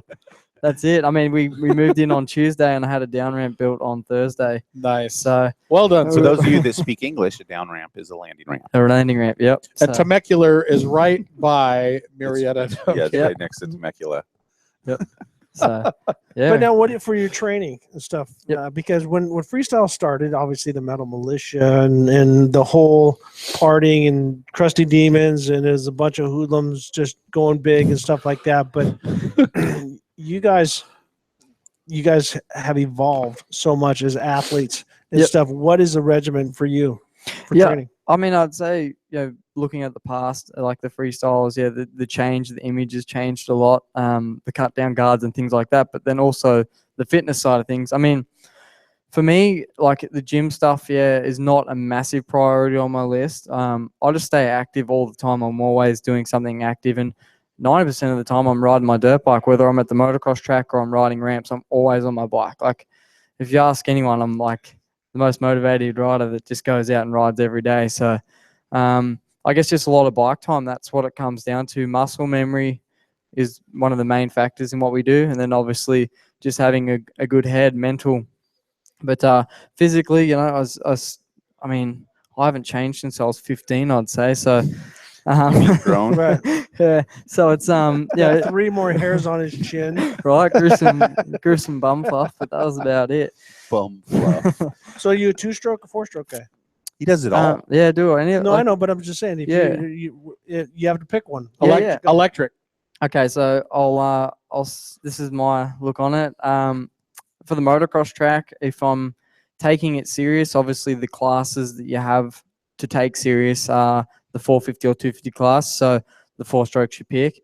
And when it comes to freestyle, for me, I'm a little guy. The 250F's just a little bit too underpowered for what I want, but the 2 strokes just perfect. It's the perfect weight and the perfect power. The 450 for me is a tiny bit heavy. Not to say that I can't manhandle it around and get it to what I want, but it just takes that little bit extra for me to get it. Yeah, and it doesn't matter if it's to do with whips or what it is. Flip tricks or it's upright tricks. I like to get my bike to move like aggressive. Going back to my aggressive riding style, I like to be able to throw the bike where I want it and bring it back. And being a light dude, it takes a bit to move a 450 back. So I'd say for freestyle, definitely the 2-stroke.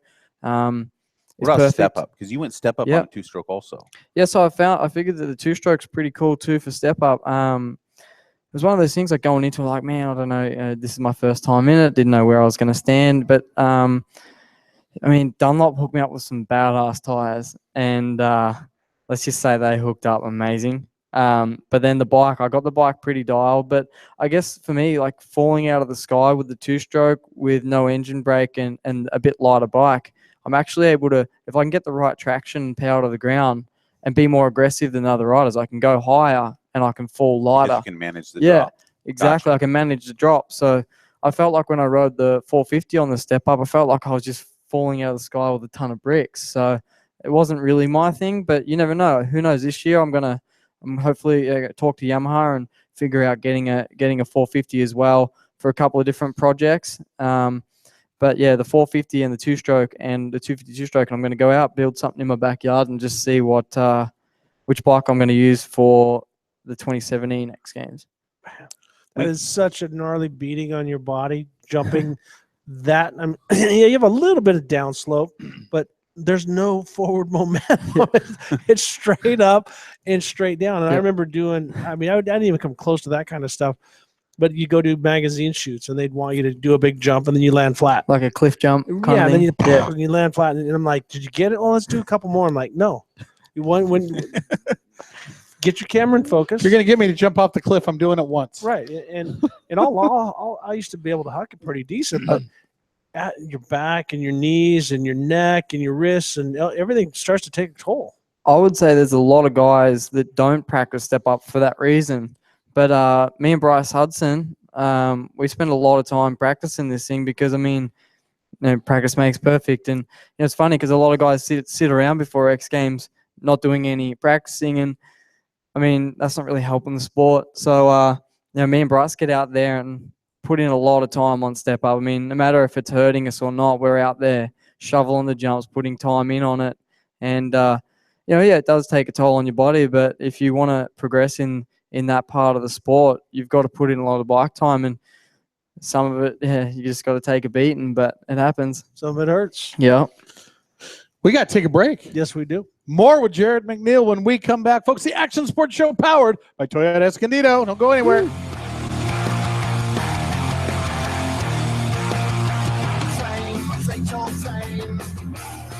It'll rock your brain, ruin your good name, take money for your shame, and we're wrong, it's our shame, what can you do? Hi folks, Jim here, and I want to talk to you about Slime Tire Sealant. Racers in all classes of motorcycles, ATV, bugs, cars, trucks are using Slime Tire Sealant to prevent flats, including pre-runners. Smart teams are even using slime inside their trailer tires too. How many tires do you have? Think about it. Do you have motorcycles, ATVs, cars, trucks, trailers, wheelbarrows, motors, and bikes? How many flats have you had in the last year? Maybe the answer is none. Maybe you're due for one. How much time and money can flat tires cost you? How about just the peace of mind? Nobody likes flat tires at all. Just pre-install Slime Tire Sealant to prevent flat tires. Slime is a liquid tire sealant that easily installs after taking out the valve core of the tire with the tool provided. Once inside, slime seeks out and seals punctures instantly and repeatedly and is guaranteed for 2 years. Slime is non-toxic, non-combustible, water-soluble, and does not void tires' warranties, unlike that other stuff in the can. Go for slime in the gallon for all your off-road tires. If it isn't green, it isn't slime. Put trust in your tires. Slime, there's no stopping you. One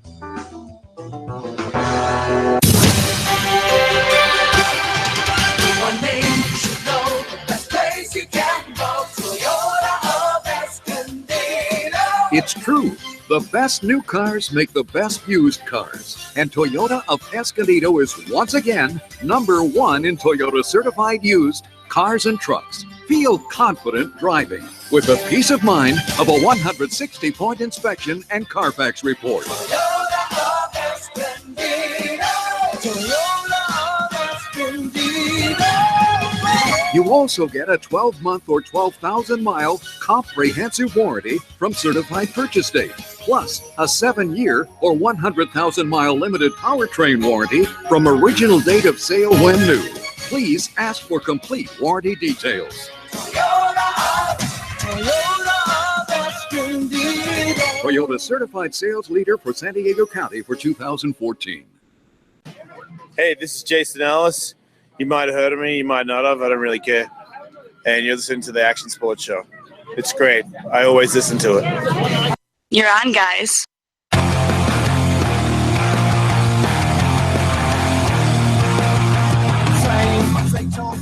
Hey, welcome back to the Action Sports Show powered by Toyota Escondido. Jim Holtis, Dan McGranahan. This is Ricky Johnson.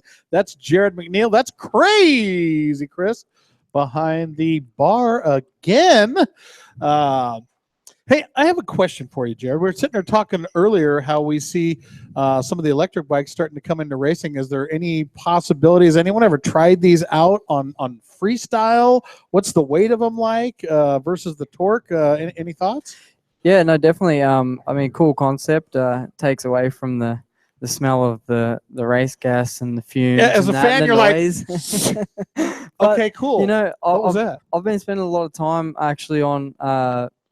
I ride actually an electric bicycle. It does 50 miles an hour, and it's called a Stealth Bomber.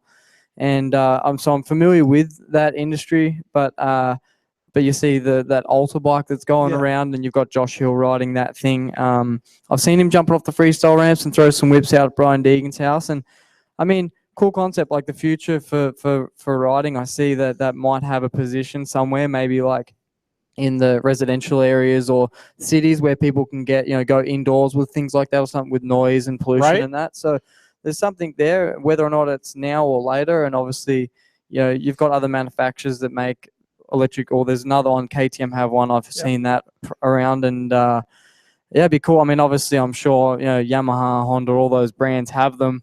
Whether or not they come out, who knows? But I'm sure they've got the capability to produce those. But are the weights similar? And with that super torque, can you do some cool stuff with those things? I haven't rode that bike. I'm not allowed to because contracts and things like that. But obviously with riding the electric bicycle, it has pedals and things. But the throttle response is definitely, from what I gather, I mean, there's no real delay between. It's just electricity, so it's direct power. But yeah, I mean, I think there's definitely some pluses to them and some not so good pluses. But yeah, who knows? It's a new thing, and I think it's something that's going to evolve over the years, just like electric cars and everything else. So. And if it does, I mean, even if the battery's not good, well, maybe it is good to race a 15 or 20 lap race, but don't need that much maybe for a few tricks. And stuff like that. I don't know. What's your thoughts, Dan? Well, I actually want to talk to him about tricks. Because you got this new place, and I want to get into you, the freestyle, because we know Jarryd, the best whipper, and we know Jarryd, the former racer, and now we know Jarryd, the quarter pipe king of Monster Cup. But what about freestyle? Because freestyle is really where your heart is. You spend the majority of your time is spent training freestyle to be a great freestyle rider. And I know you've kind of felt like you haven't really had all the depth of the bag of flip tricks that maybe some of your competitors have. But I also see it in you that you're not satisfied with that. Yeah, I think, I guess with me with riding, your flips in general are a pretty hard trick. I think mainly just a mental thing. And obviously I've been doing them for numerous years now, and it's becoming like, especially having it in my backyard, it's like that was the hardest part. I really struggled when I came to the US with flipping, because I was trying to stay motivated to go riding, like I said about the 91 freeway, just things like that, just being not in the right frame of mind to go ride freestyle, and you have to be.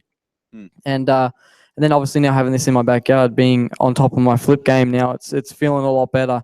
But as far as the progression with tricks, I mean, obviously the sport, we've lost a fair few friends lately, and that takes a pretty big mental thing to get over. But for me, I like to just create my own style on the bike, whether or not I'm doing whips or flips, but my own bag of tricks. And if you see me ride freestyle, I feel like my style on the bike is different than anyone else. I mean, it'd be close to someone like Levi Sherwood, but my own twist. Definitely my own twist. I like to spin things, twist things, try and get that little bit more movement out of every trick I do. And having my own place to ride has really stepped me up to do that. But then obviously, progression of tricks, I want to learn the biggest, best tricks there is. But it's about having that place in your backyard. It really is. And, the best guys in the world right now have those, the big foam pits, the big airbags, the dirt landings, the steel ramps. Like everyone, you have to have that to be on top of the game. So, but now that's what I was getting at. Does this new facility afford you the opportunity to really take your freestyle to the next level? And is that the plan? Yeah, definitely. I think I'm 25 this year, and I look at the guys now that are on top of the sport, and they're between 25 and 32, 34. So I think I've got a good window of opportunity, and I think now that I've got my own place to ride, I can be a little bit more secretive and learn things at home. And the next move is to get a foam pit and things like that to be able to take it to that next level and really, really shine. And I think I'm at that perfect age to be able to mentally be able to pull these tricks off and in a safe environment. So, yeah. So now we watched Travis in his early videos on a trampoline with his special Greg and doing different stuff with bicycles with no wheels and this kind of stuff. How are you evolving, not quicker, but different? Like you said, you transitioned into your whip earlier. Yep.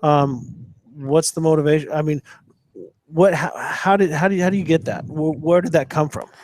So with like motivation to whips or No, the motivation to evolve. How are you evolving? Is it just on the bike? Are you doing trampoline work? Are you doing gymnastic work? What are you doing to get comfortable upside down and completely bent out of shape? Because is it just on the bike and you keep pushing it a little? Sorry, spitting on you.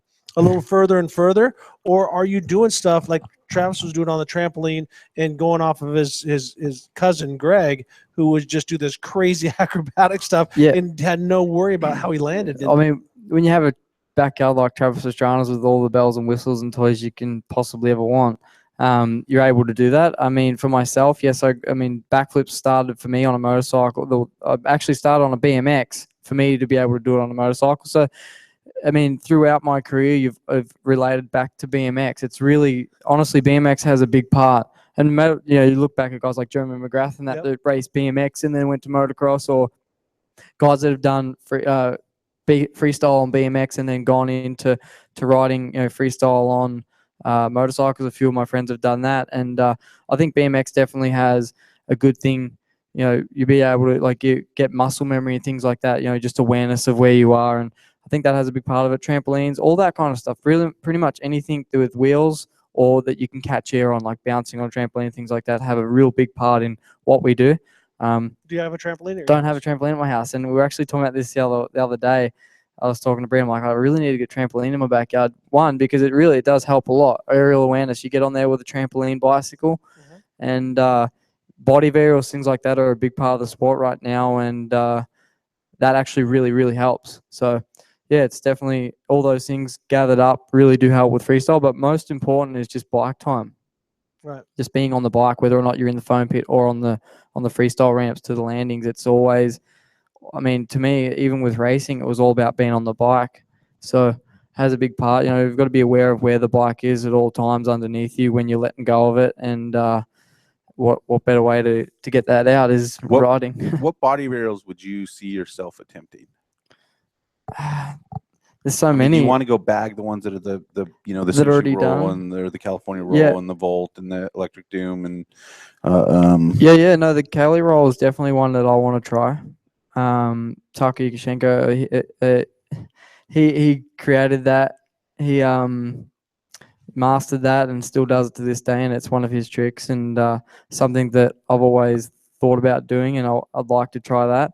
But it's pretty crazy in that you're facing backwards, kind of the crawl aspect of the whole thing. Yeah.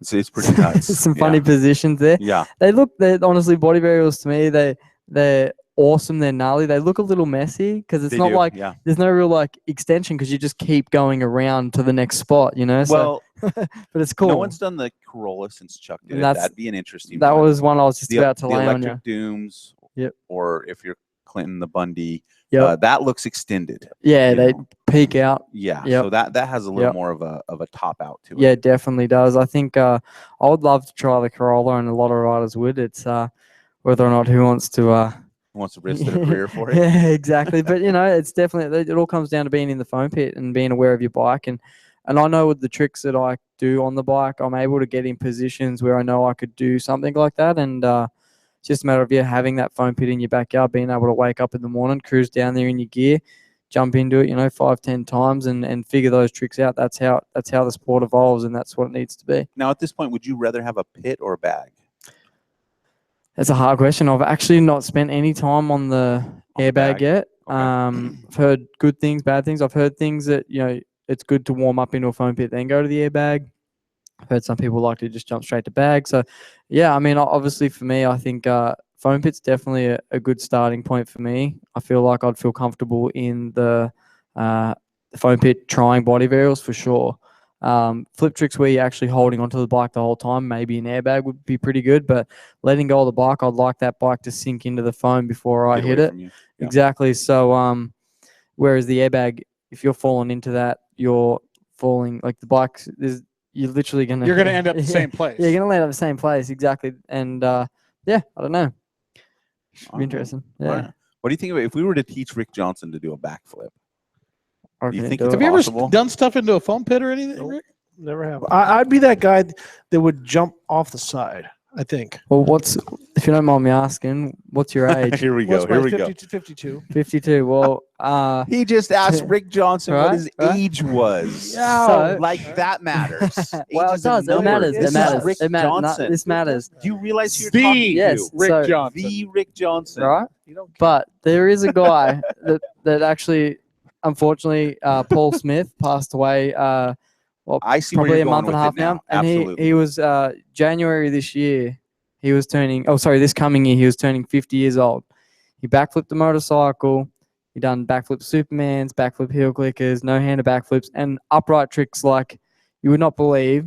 And he was turning 50. His 50th birthday was this coming season, like 2017, January, February. Yep. And unfortunately, he passed away riding at Fitzpatrick's a couple of months ago. But the reason I ask your age is because it's somebody that, you know, you wouldn't think would be backflipping a dirt bike at 49 years old. Yeah. But he is progressing the most out of his whole entire career was up until the day he passed away. Like John Dowd. Yeah. John Dowd didn't do Yes. anything as a teenager, and in his late 20s, all of a sudden he wins a race in the mud. Next thing you know, he's lights champion, and, Yep. and he goes on. And I know I would do it. I would commit to it because I've watched Robert Pastrana do it and, Yep. and different people. It's just the mindset of I'm doing it. But Who wants to see Rick Johnson do a backflip? I do. Comment on the Facebook right now. we're gonna start a Make a Kickstarter. statement. We're gonna start a We're gonna Kickstarter start a page. Kickstarter page. And when it, GoFundMe. when it gets to 400 grand, I'm doing a backflip. Sweet. Hey, good call. And you'll be my sponsor. Someone get Piora on the phone right now. We've got a show for him. But no, I've had a world of respect for it because I remember I was out of racing at the time when Krusty Demons came, and I remember watching Metzger and these guys just going nuts. Yeah. The jumps, and because I knew the commitment that it took, and the difference between a moto guy and a freestyle guy is a moto guy is willing to put up with the slow burn all day long, the beating that it Yeah. takes, and the tenacity of training and pushing your cardiovascular and all different stuff. Yep. And some guys don't have the balls to commit to that yeah. that big jump. It's odd. And then there's a lot of guys that are freestylers that don't have the what can I say? They don't Skill. have Endurance? no. They don't have the ambition or they won't commit to the daily beating.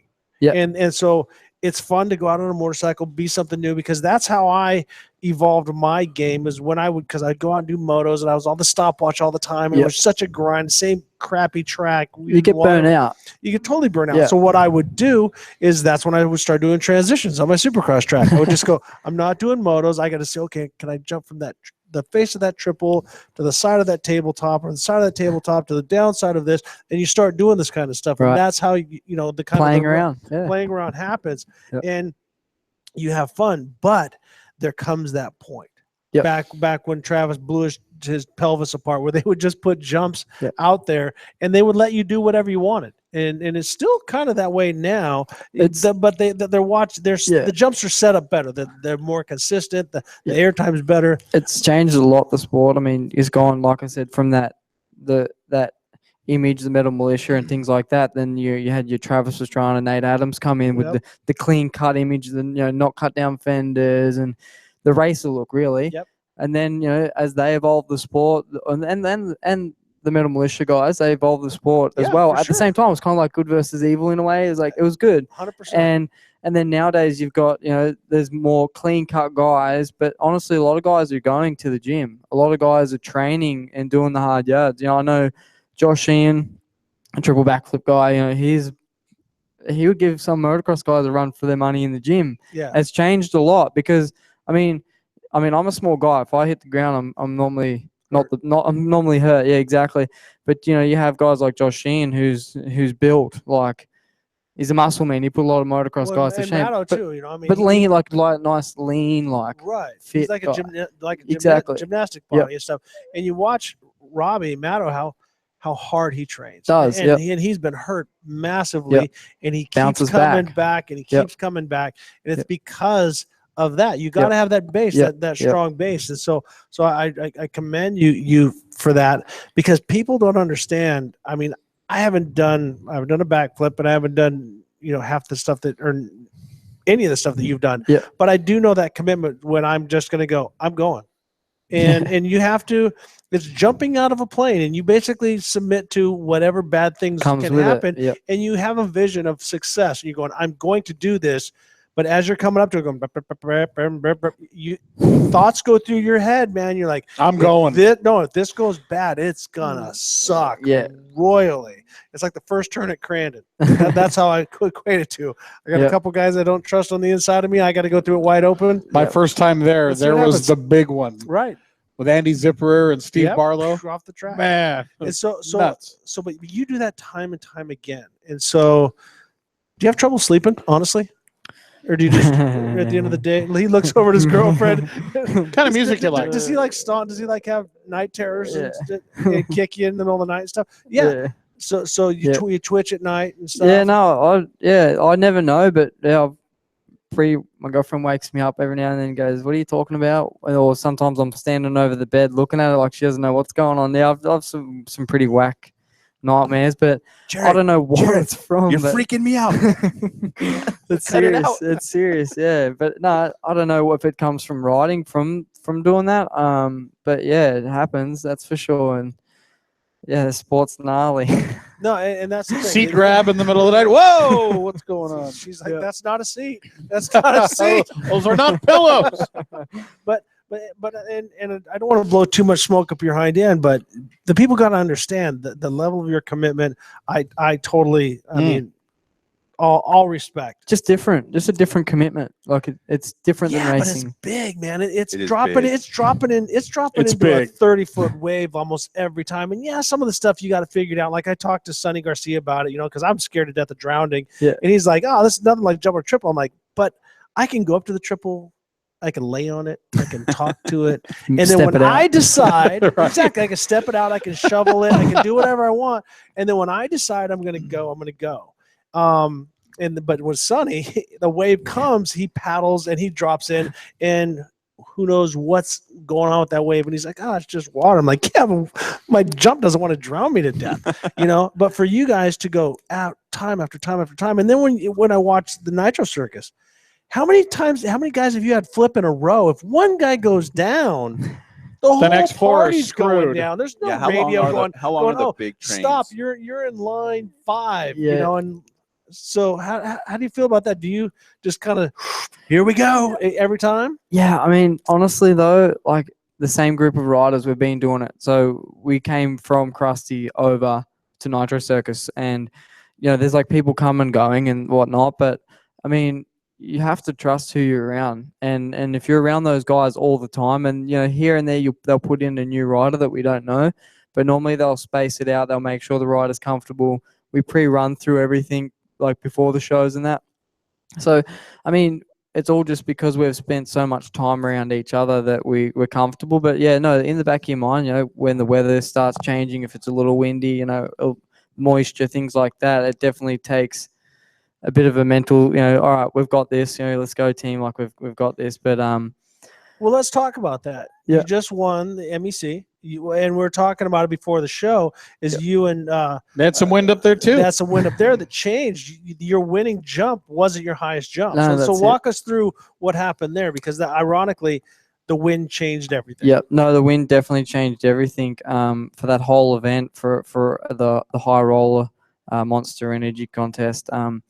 Yeah, basically, I mean, we got there on Wednesday night. Thursday was our first practice.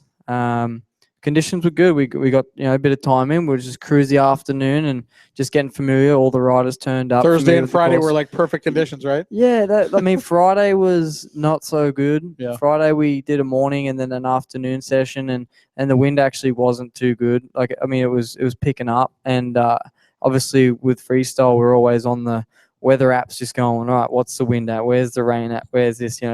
Because it takes a toll on us riding, and they made the call Friday. They're like, all right, we're going to have to run this early in the morning. I don't normally ride till after 9. I just feel like I'm not woken up, around that. So like after 9 is kind of like my thing. We were up at I think we were riding at like 8 in the morning. I can see this like Step Brothers. We don't like to start before 10. Yeah, exactly. So we got out there, practice went well, and then the wind just started picking up. They rolled straight into the contest. We did like 10 minutes practice and then straight over. And we both out of all the others, there's 6 of us. Me and Axel were really like standing out. Me and Axel Hodges, and it was one of those things. I think what we did. My highest was 19 feet.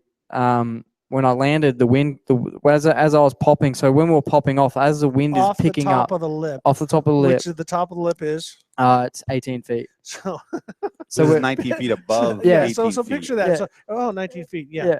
That's after he's just went up a 2-story building. Yeah. A 3-story building. I'm sorry. Yeah. Go ahead. So basically, my technique, I was a little more under the bike, like getting more upside down, inverted. Well, let me pause you right there. Yeah. Where did they put the measure puck? The middle of your body. The middle of your body. Which doesn't make too much sense. I was thinking like whatever the highest part of you or the motorcycle should win. But anyway, it is So what they put it is. right in the middle. So yeah, they put it there's right in the nothing- middle. Yeah. Yeah. So He puts it on his foot. what happens if he's got a big tall chest and I'm like Well, short? the Like, what question happens? was because your style puts the bike more upside down. Other Yeah. people's style, it's a little more Yeah. platformed, and they can kind of raise their body up, and Yeah. so they have different scenarios. So I was Yeah. wondering what they chose to do. Yeah, so they had that all figured out, I guess, and we were just jumping the bikes. But I think Axel got up to like 21.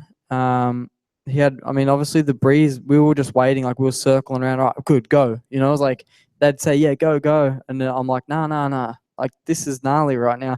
The wind's just blowing through. I ended up landing on my 19-foot jump. 19.7. I ended up landing a little hard because the wind blew me into the bottom and ended up dislocating my finger.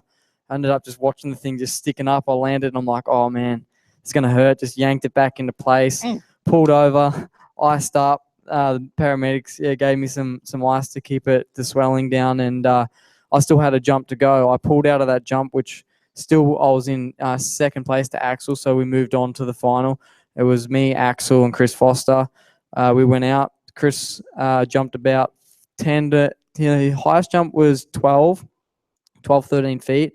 And I was jumping because of the wind. This time the wind is Howling. it's like you don't ride. Yeah. But we're there. We're putting on a show. We wanted to get the job done, and that's how it was. And I ended up jumping 15 foot 2 inches, back to back, like the same exact thing out of my 2 jumps. Did you think you gave it a little more the second time? Nah, I was just like, I'm doing, my hands stuffed at this point. I'm like, I just want to get this over and done with. I didn't care what position I was. I just wanted to get it Good finished. calling it stuffed. Yeah. We're on the air. You didn't cuss. he owned that. Yeah. And so Axel went 15 foot, and then his second one, he went up to 18 foot, but actually the wind or himself, he messed up. It looked like the wind, we were getting blown around at this point pretty bad, and he ended up taking a digger. So he went off his 15th foot height, and I won by 2 inches. Man, So- congratulations. Monster Energy Cup winner right here. We've had a great interview with you. Actually, time to wrap the thing up. Thanks So- for coming down, and Hi. it looked like an awesome event. We were watching it online at Monster Energy all day before the race at night. So That hey, Monster does a great well done. job. Great job. So where can people follow you social media? Yeah, social media. You can head over to my website, Jarryd McNeil. It's JARRYDMCNEIL.com. Or you can go on my social media, same name, Jarryd McNeil. So it's just at Jarryd McNeil through Instagram, Twitter, and Facebook. All right. Check me out. Keep in touch with this guy. He's doing big things. RJ, what do you think of Jarryd? I'm stoked, man. It was great to meet him and his dad. I mean, his dad was like, watched me ride when he was a kid. Yeah. and when Jarryd wasn't even born and stuff like that. So it's great to see you pursue your dream. You know what I mean? Yeah. To come over here and to keep doing it. So all I can say is good for you, man, and I'm proud to be associated with you from afar. Yeah, thank you. Thanks so much for coming down, man. Great chatting with you, and hopefully you'll come back and see us Definitely. again sometime. And hey, big thanks to our other guest, Chris Kurosaki and Dan Myers. I don't know if they're still here. Did they peel out? Anyways, from TE Motorsports. And don't forget, the grand opening is this weekend. And it starts at 10 in the morning till 3 in the afternoon. So go to TE Motorsports 1 on the social media for all the information. Rick, thanks for coming back, man. Great Always hanging. a pleasure to be back on the show, guys. Great to see you. Ricky Johnson right here, Check me out folks. at the Ricky Johnson. And hey, all of you folks for listening, don't forget to check us out here every Tuesday, 6:30 to 8:30. Go to theactionsportshow.com for more information. Follow the social media. It's at TE Action Sports. Download the podcast. And hey, from all of us here at the Action Sports Show, hope you have a great week. Remember, don't text and drive. We'll see you next week right here on the Action Sports Show. See you.